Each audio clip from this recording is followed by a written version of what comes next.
ॐ सोमनाथाय नमः।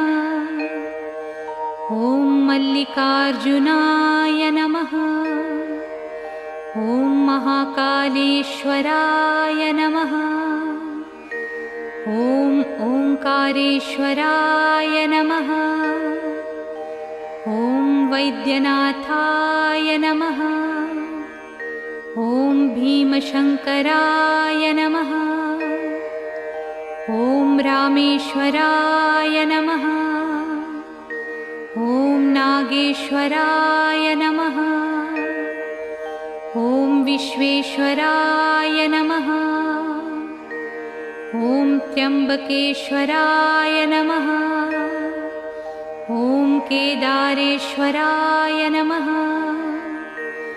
ॐ भुस्मेश्वराय नमः।